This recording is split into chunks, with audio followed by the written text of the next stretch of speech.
So good evening, everybody, and thank you for taking the time to come here this evening. I really appreciate that. I want to just be clear that the type of mindfulness that I'm going to be talking about this evening and what I have in my book is a sort of modern variant of mindfulness. So it draws on some of the many ancient traditions, actually, of mindfulness, but it also weaves in together what we understand from the more recent neuroscientific findings. So in my background, I have a kind of dual background. On the one hand, some kind of mainstream biomedical model, research, clinical work, working within the NHS and academic institutions, and specifically with a focus on neuroimaging and trying to understand what the brain is doing when it's doing certain kinds of tasks. And then my own kind of way to stay sane while I was doing all this heady thinking conceptual work was to be involved in martial arts training, initially Kung Fu, and then more recently Tai Chi and Bagua and the internal martial arts. So as I've been going along, I've been kind of interested in mixing and blending and trying to think about what's most helpful for the most number of people. And I suppose in some of my work, what I found is it does help to kind of really try to simplify things and make it so that people can weave mindfulness into everyday activities. And certainly I find this working with a lot of clients in kind of education, in the NHS, whether it's staff or those using the services. You know, people are struggling to find time to be still, to be quiet. And even though we have a whole range of practices that we can call on from the more traditional contemplative traditions, how people seem to want it nowadays is in a little bit more of this bite-sized format. So my passion really then is how to let people have a go at doing mindfulness in a way that's really informed by some nice scientific underpinnings, some nice models of what it is that your brain needs to be doing in order to train those networks that we're increasingly seeing from a growing neuroimaging literature really are very plastic, more malleable than we thought. And actually we need to harness this internal mind's eye, our internal attention, and begin to direct it to the world and to objects and to ourselves in a certain way. But if we can do that, then we become much more fluid in this switching between the different modes of mind that we need to use for different sorts of tasks. And so in the book, I've tried to sort of cover the basics, really, and it's a sort of handy pocket size, which many people have commented on as being a really great feature. It's not the only great feature, but that seems to be important, having something you can kind of just sort of dip into or carry around. But apart from that, the size of it, it's got some good stuff inside. And really try to offer, you know, my own take on what we might call a secular definition of mindfulness, aware that there's multiple definitions across many different kind of schools of thought, lots of confusion, but really I was trying to describe it to people as a type of supercharged awareness. So we all have the capacity to varying degrees to be aware of our minds, of our bodies, of our environment, what's going on. So awareness itself is something that we all have access to. But what makes mindful awareness different is that we very deliberately then choose to cultivate our awareness in the present moment with this quality of not judging or limiting, minimizing judging and not reacting, or again, just maybe minimizing the reactivity. So how I've described it really is a type of awareness, a supercharged awareness, and an awareness where we need to kind of tune in to how we want to view the world. Can we view it, you know, now? What's really happening in front of me? Can we view it in a gentle, open, curious way, like, oh, wow, what's this? Rather than like, wow, what's that? Wrong, bad, all of this stuff, yeah? And then can we have this quality of being like, okay, something's happening that I'm not okay with, but can I be okay even when things are not? And so for me, that's really the power of mindfulness. When you really are able to use this practice to develop these skills, it's the capacity to be okay even when things are not. And that's something that we really need in our modern times, actually, when there's a lot of uncertainty and distress and intolerance and fear, confusion, doubt. actually for me, the only thing we can do is perhaps commit to a gentle, curious, let me learn more about this situation. I may not like it. I may be reacting really a lot, but how can I still lean in? How can I still be curious? And if we can do that, I think there's many benefits to that, and particularly now. And then I talk a little bit in one of the chapters about where mindfulness comes from. And again, within the more secular mindfulness world, there are fears that we might accidentally be converted to Buddhism, or it's Buddhism by stealth, particularly offering this in the health context, in the education context. It's correct that we're thoughtful about these things. Yeah, it's correct that we act with awareness and full intention of what we're doing. This is what is a mindful way of being. But actually, even though in my take on that is the Buddhists have done a really awesome job at kind of systematizing the practices, the techniques, the stages, and the kind of things that are likely to get in the way. But these sorts of practices have a very rich tradition across many cultures and many times. So one of my students working with me in Brazil, Tiago Tatton, he wrote a wonderful thesis where he drew on some of the practices, for example, of Seneca and other philosophers from ancient Greek and Roman times, pointing to exercises such as, can you determine if the thought that you had came automatically to your mind or you chose to have it? Yeah, so this is really an investigation of automaticity of thoughts, of channeling and thinking and directing thoughts and cognition, very similar to some of the practices we might find from more Eastern traditions. Similarly, many meditative traditions within spiritual and faith practices, Christian prayer, centering prayer, the Desert Fathers, periods of silence and contemplation, even mindful movements, Sufi traditions, the whirling, the spinning of the dervishes, really embodied present moment practices. So I think there's a rich tradition, and I would like to just add, well, what's the modern take on this? Not to kind of rip it off and repackage it and make loads of money, but actually to present it in a way that modern humans, modern people can really understand it, and they're not fearful of it, and they don't just dismiss it because they think, oh, it's that hippie thing, why would I want to do that? And so part of the hook, part of the convincer for me has been to look at, well, what does the research tell us? What are we really understanding about the programs that are already out there in the healthcare setting, in education, in corporate, actually really widely across society now, lots of secular training programs. What is the evidence? And actually it's looking pretty good. It's a new research field, and we must not get too excited or too kind of over-ambitious in our interpretation of the findings. But on the whole, it really seems that if you train people to pay attention, develop their attentional networks, be more familiar with their own reactivity and kind of inner critics and the judging voices and the comparison monkeys, as I call them, and really be able to stay with a sense of discomfort or dis-ease in the body, there's lots of benefits.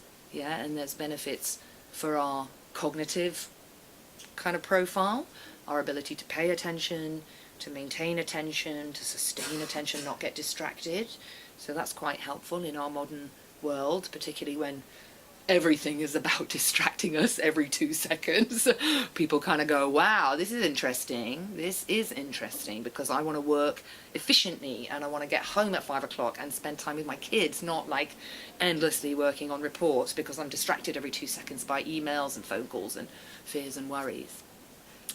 It helps us to understand our emotional life. Yeah, the more we can experience our emotions, allow them, be curious, engage with them, we're feeding parts of our brain that are there to help us be more nuanced with our emotional experience, have a more subtle understanding, see emotions arising rather than just getting hit in the face with them and then reacting all over the place.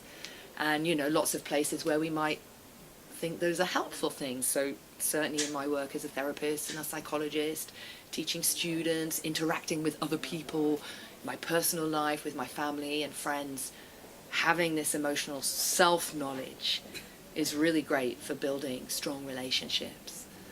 And so then that's the third thing that really seems to be improved with these practices, is how we relate to others.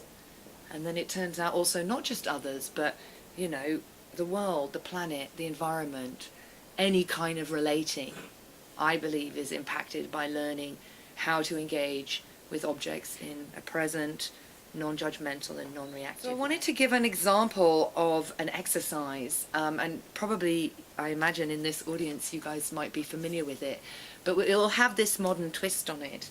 And the modern twist on it is that we are going to think about the practice in terms of these 4 elements. So part 1, I'll give some guidance on focusing attention on an object, and probably many people might choose breath, but we can choose any object we like, actually. And then I'll kind of point to, maybe invite you to notice moments where the mind has wandered and you realize that the attentional focus on the breath has dimmed, and rather something internal, like thoughts or memories, associations, is beginning to capture the internal mind's eye. And then from that, the moment of awareness where we go, oh, hang on a minute, that's not my breath. That's me thinking about all the shopping that I've got to pick up on the way home, or the emails that I didn't send at work today, or what am I going to buy in the bookshop, or oh my goodness, I forgot to ring my auntie because it was her birthday today. Yeah, so all these distractions, that moment of awareness, oh, that's not breath. Yeah, right there we're learning how to relate to ourselves. Yeah, practicing relating, non-judging, non-reactive, and then the shifting back. So can I just get a show of hands? I mean, who here has done a kind of classic, what we might call mindfulness of the breath practice previously? Okay, quite a few of you. And some people never done anything like that before? Okay, great. So a good mixture of experience and beginner's mind. And in mindfulness, we love this beginner's mind because this is this real curiosity that we're trying to cultivate. And curiosity, in my view, the antidote to the mind that kind of goes, well, I know what breath is. Boring. Why are you asking me to go to the breath? I know what the breath is. Don't ask me to do that. It's super boring. And then we have to say, no, no, no. Let's keep watching. Let's keep curious and keep engaged. So if you feel comfortable closing the eyes, and we'll just, only need to do maybe 2 or 3 minutes of this, maybe even less, to get a sense of it, and see how initially you need to instruct your brain. There is a task to be done, and the task is to bring your attention to breathing. And you have 2 options.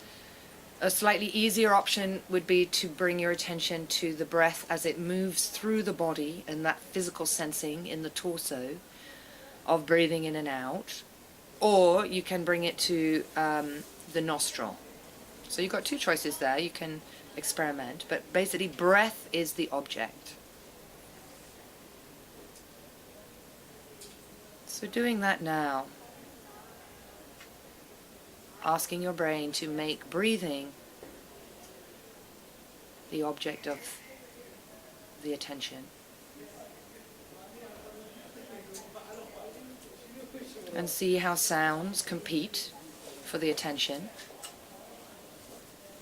And if you get pulled away by sounds, notice what you need to do to come back to the breath.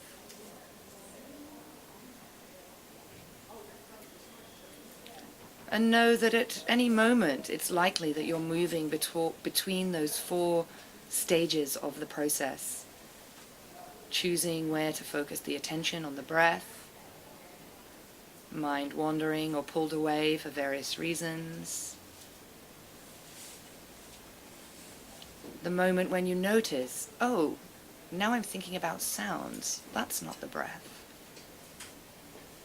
and the coming back.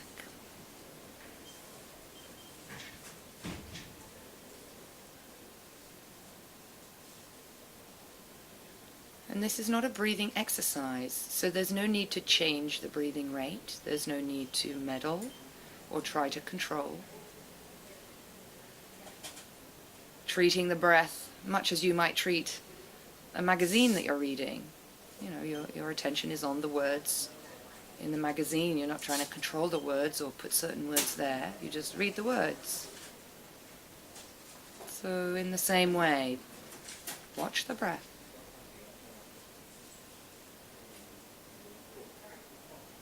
Focus attention. Mind wanders.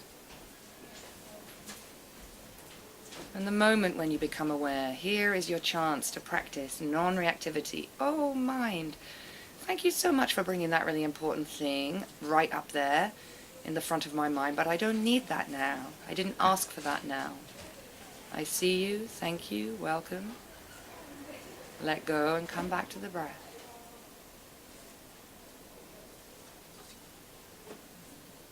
Even if you need to do that 50 times, 100 times, it's okay.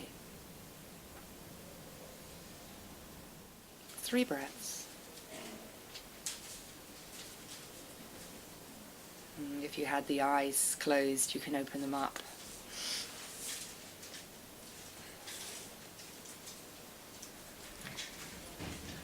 So looking back at this model then, here, asking you to choose breath as the object, but it's not the only object. I work a lot with movement as an object. We can work with any other kind of bodily sensations as the object for the attention. We could work with sounds as the object. With more practice, we can go in and use thoughts and thought processes as the objects of our attention. But in my experience, what I've found is particularly for the busy urban professional or the working mum or the stressed out student or, the person that's really having a tough time, maybe needing to go to mental health services or even in hospital. Actually, movement is a really great object to start with. Mindful movement really is my passion. But we did an example there with breath, and breath has that movement quality as well, which can sometimes make it a slightly easier target for the attention. Having said that, the mind will still wander. So hands up, anybody whose mind wandered in that exercise. Yeah? Okay. Not unusual. So, minds will wander. And what's happening when the mind wanders is that your attentional network system, the activity in that system is dimming because something else is starting to call your mind away from the breath.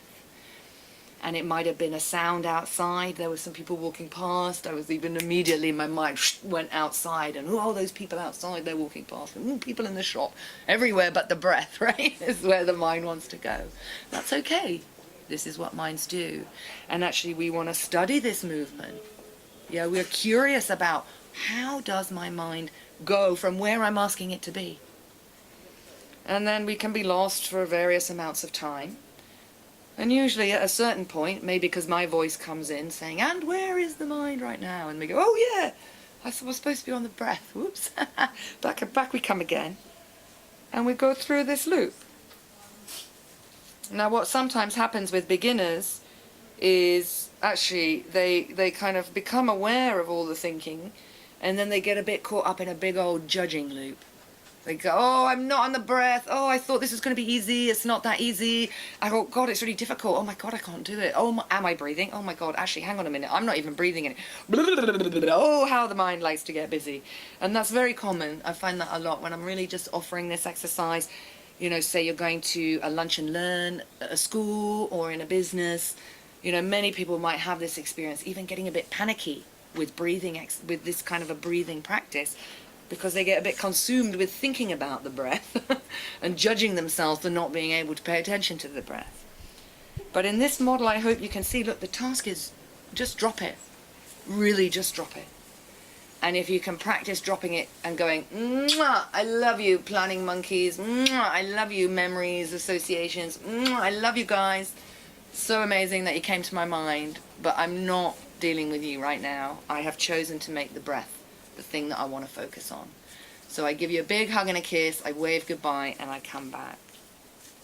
And every time you do that, how I understand this is you're doing a little micro drop, a little pipette of training in the non-reactivity and the non-judging. You're learning each time, oh, it's okay, not breath.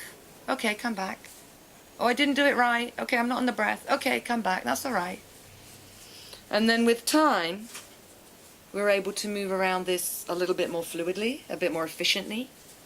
And what people say is they notice because they're wasting less time in the mind-wandering mode, they're dropping a lot of thoughts that are kind of previously were just automatically clogging up the mind. They get this sense of relief and calmness. So people often say, oh, I did mindfulness, it was really relaxing. It's a little bit of a myth to bust there, because it's a relief or a release from a lot of thinking energy that can have that sense of like, oh yeah, that's less than I normally do. But they didn't get there by just going, oh yeah, I'm chilling out, I don't care about my thoughts. They got there through an active process of monitoring and engaging with the mind and training their attention. Does anybody want to kind of ask any questions about that or comment? So partly the reason we need to train the attention is because strong emotions are designed to hijack attention. So, you know, when we're really fearful or frightened about something, the whole of our attentional system is brought to bear on fixing that situation and making it better for us. And sometimes it's harnessed, you know, harnesses kind of habits that are not helpful for us. You know, one of the key ones, you know, drugs and alcohol, ways to avoid strong emotions. Yeah. So if we train our attention using the breath, using the body, using the feet on the floor, actually what happens is when an emotion hits us, we've got a little bit more oomph in our attention network that gives us choices. Yeah, we get pulled into emotional reactivity less often. We still experience emotions, but we're able to kind of what we call decouple from them. And instead of going, I am angry, all of me is angry, I am only angry, there's nothing else going on, we're able to kind of go, okay, oh, look at that, my face is bright red and my heart is pumping and my fist is clenching, okay, oh, but here is my breath going in and out, and here is the sun on my skin, and here is maybe some of the solution to what's going on other than punching that person in the face, which is what I would be doing if I was just here. I kind of go, oh, yeah, angry, I am angry, versus being able to use the attentional system to pop out of the angry reactivity and go, oh, okay, so there's anger in the body. Oh, that's curious. What else is going on? Oh, actually, look, here's a thought. That person doesn't respect me. Oh, hang on a minute, there's another thing going on there, which is I'm feeling criticized. Okay, this is the pattern. Not, I am angry, I want to get that guy. It's like, it's more nuanced, it's more subtle, it's more information that we can get. So what we know from the clinical research is certainly that mindfulness training is very helpful, particularly for people with recurrent depression, strong evidence-based, people with recurrent depression who also have a history of childhood trauma seem particularly able to benefit from this more clinical delivery of mindfulness, which is called mindfulness-based cognitive therapy. And my hypothesis is, you know, particularly what's helpful for these individuals is that they are being trained in how to be kind to themselves. And we imagine that people that experience trauma as a youngster, they never got that training, they never had that experience. So for them, it's a vital part of the training, actually, not only learning to focus attention, but also learning how to develop a more gentle inner voice. And particularly even when we feel difficult emotions, how can I still be gentle when I'm feeling all this pain and anger and sorrow and, you know, disappointment? It doesn't feel good. But can I be gentle with myself and go, okay, this is how this mind-body system suffers. Something important is happening. Can I attend to it rather than run away from it? Can I approach it rather than just go, oh God, I can't deal with this and I'm just going to be busy, busy, busy. And it's through that route then that there's some healing potential, I really believe, yeah. But if this present moment is like super chaotic, the stronger the attention training needs to be, right? Or the stronger the object that you need to use to train your attention. Other comments? Yeah. So, I mean, again, yoga, huge topic, mindfulness, huge topic, so I'll speak quite generally, and I may miss some key points, but yoga, I've heard described as the science of breath. So certainly within the yogic traditions, there are many breathing exercises that require you to pay attention to the breath and often modify it. Yeah, sort of in through the nose, 7, out through the left, 6, in, hold, out, hold, in, twist, turn, drop. You know, they're very precise and detailed instructions for how to, let's say, manipulate the breath and kind of get it to do different sorts of things for different sorts of benefits. Some of it for kind of medical things, healing, you know, some of it for fitness perhaps, and some of it for meditation and reaching altered states of consciousness through changing the breath. Some traditions are also working in this way. Mindfulness of the breath is the object of the attention, and the instruction, the real instruction is, do not alter the breath. It's there for you to watch it. Now, in the course of watching it, often it slows, often it becomes very subtle, often it almost seems like it's not being breathed at all. And you may get into this kind of state similar to yoga. But really the instruction is just watch the breath. If it's long, it's long. If it's short, it's short. You know, if it's okay, that's how it is. Letting things be just as they are, non-reactivity, non-judgment, present moment experience. So for me, the key distinction there is you're not doing anything to the breath. Now, clearly, it is helpful for many people to take 3 deep breaths, you know, and all this advice that comes from your granny is like really similar to what we're talking about here. You know, just pause. Yeah, take 3 deep breaths.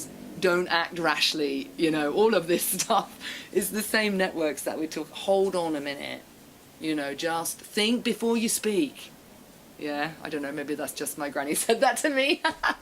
But, you know, these are all things that we kind of do naturally and we sort of know about it, and they tap into all these same brain networks.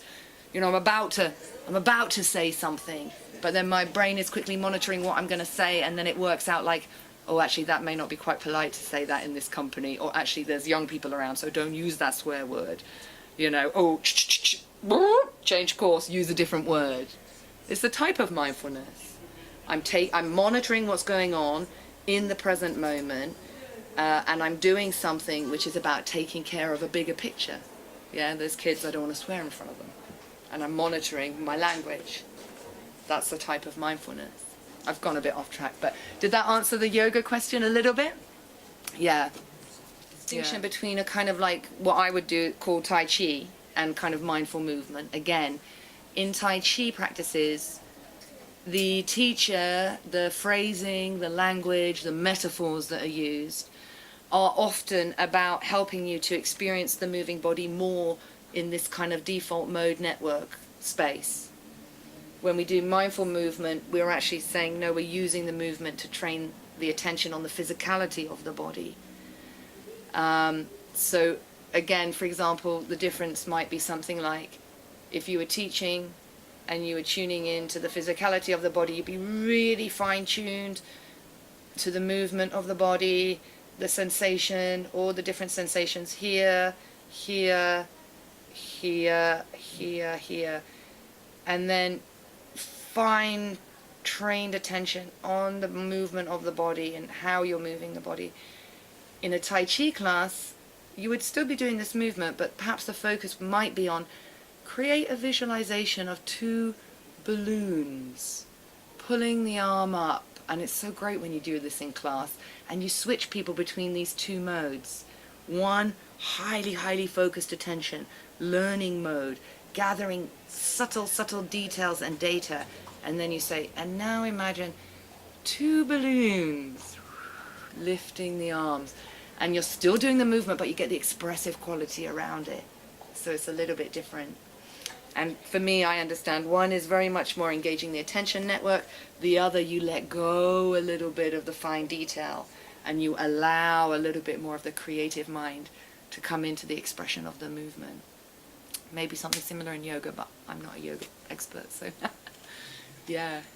Similarly, if we're overwhelmed with imagery that's kind of negative, could be trauma, could be flashbacks, could be reliving a conversation where we had a fight with our boyfriend and God, it really ended badly, and oh, we were not skillful in that conversation, and when you remember it, your body kind of goes, oh, no, I didn't say that, did I? Yeah, so what happens here does impact on the present moment, and that really for me is a key reason why we might want to be more familiar with this stuff, actually, because when it's all just playing out automatically, it can be very disruptive. But one of the advantages is we can learn to create positive imagery. We can really practice that and get quite expert at that as a way to soothe ourselves. The downside of that technique is it means that when we're when we're sort of maybe over-aroused or we're feeling fear, we always have to do that to feel safe. And that means we're not able to use those parts of our brain maybe to do the other tasks. So when I'm working with people who are kind of getting stressed about giving presentations, for example, I say, look, you can do the go to your happy place thing. That's fine if that's really working for you, but it will compromise your ability to harness your brain to really do the presentation, to answer the questions that the people might ask you, and to kind of be in full faculty, even though you're feeling stressed.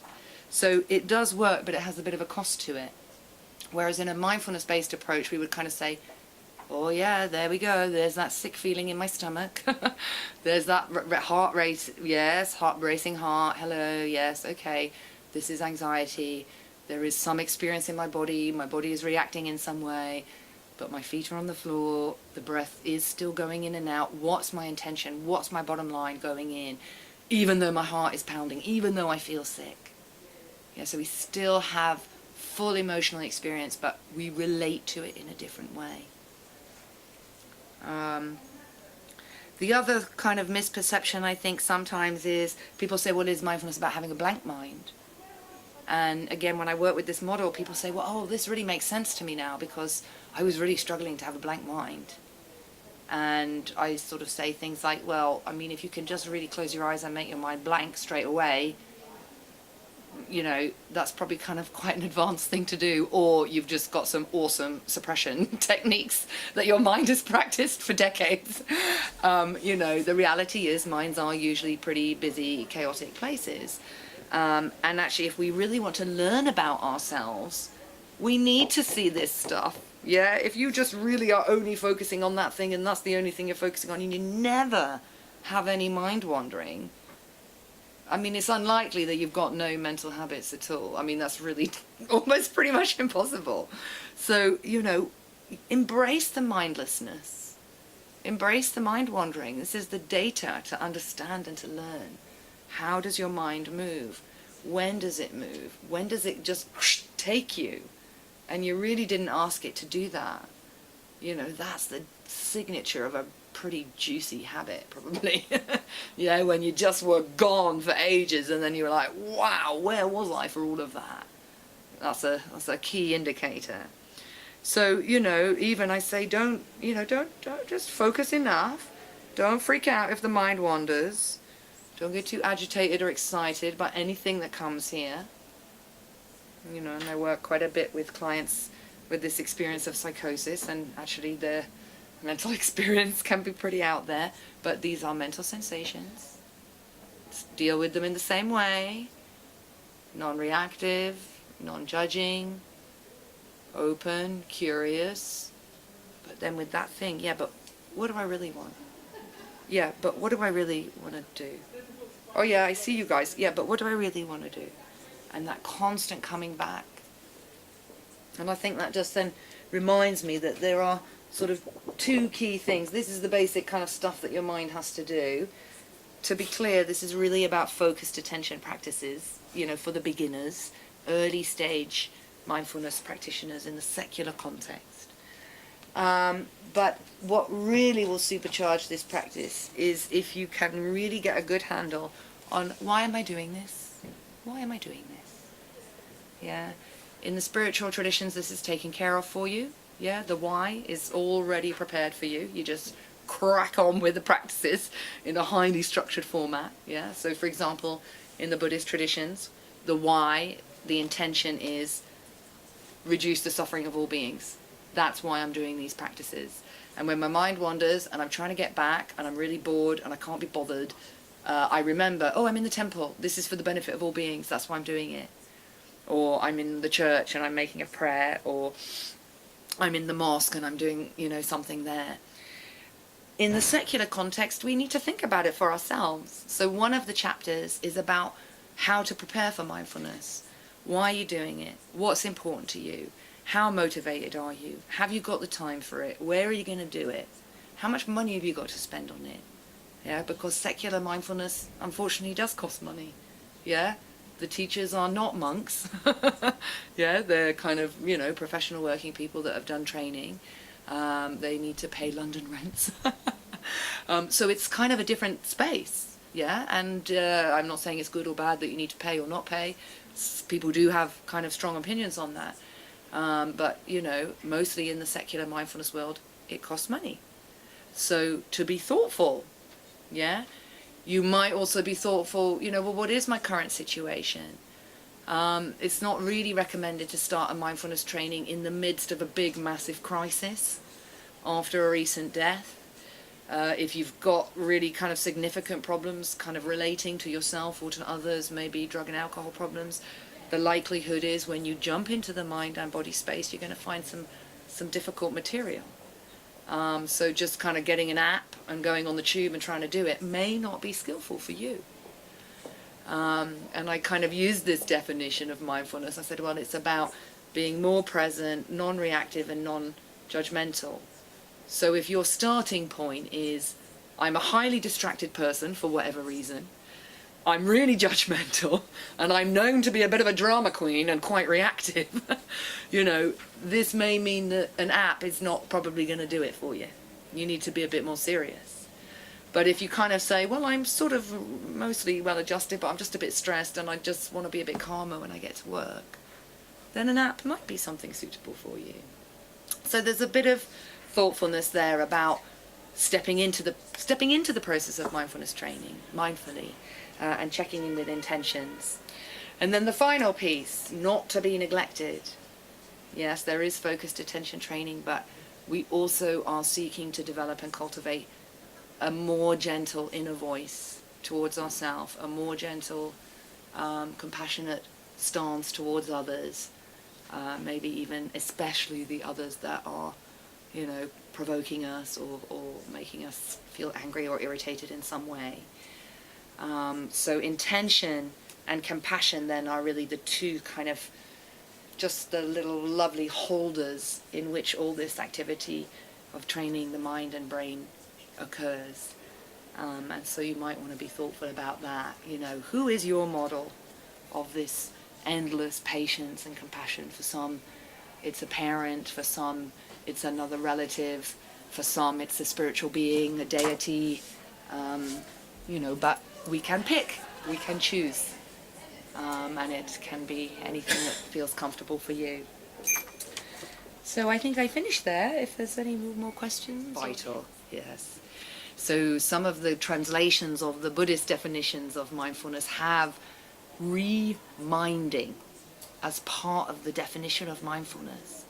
Because reminding is like, take this thing from before that you said was important and bring it up into your mind. So in the cognitive world, we call this holding things in working memory. Yeah, so when I go into my meditation practice, I'm holding in mind my intention. Why am I doing it? I need to remember why I'm doing it. Because as I'm on the breath, and then I have a really exciting thought, and then my mind goes, oh my God, I'm going to think about that, blah, blah, blah, blah, blah, blah. And then this bit goes, hello, Tamara, you said you were going to be on the breath. This is important because you think this is a good idea to help you with your emotional life and relating to others and, blah, blah, blah, whatever. Do you want to get back on track or not? So memory has that function there of holding in mind the intention. So when you go off track, your brain can go, hello, this is now thinking about pumpkins, and you said you were going to be on the breath. And this is important because you want to be, more present with the people that you love, or you want to be less annoying to your sister, or whatever it is, do you want to come back? So there's that element of memory, remembering what we're doing. Yeah. I don't know why. So I'm wondering, one reason why is because when you go to bed, your attentional network is not as busy. is it? Because the lights are off, you're not reading magazines and walking around and looking at your phone and taking in loads of visual stimulus. The attention network has less to do. And so the default mode network goes, hello, I'm online now. Here's all the things that you were trying to forget during the day while you were busy. Here's all the memories. Here we go, blah, blah, blah, starts firing these things up into your mind space.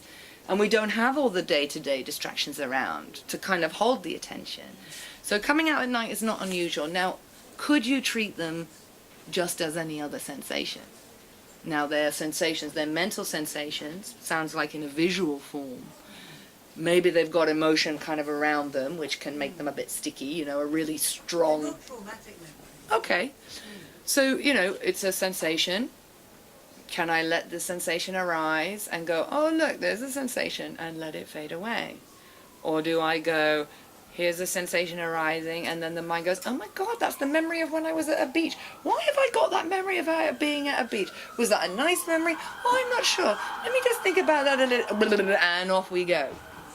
So is it possible to say, memory, come back, feel the body lying on the bed, the breath going in and out, and then the memory will go, here's another one. You'll go, memory, hi, touch lightly, dance lightly with it. Back to the breath, back to the body. Maybe. Another way is I would recommend some journaling or some writing. Yes, I do. Yeah, this is a great way, yeah. Yeah, and also most of these memories I have are living in foreign countries, and I haven't been away for years and years. I think really I would want to go away. Yeah. I was giving you a little message. Brilliant. Go for it. Yeah. Well, tune into the body again, because when the memory comes, tune into the heart and see what is that. Is it the heart going, or is it the heart going, when you think of these things, or even imagine going away or traveling some more. See how the heart responds. Yeah.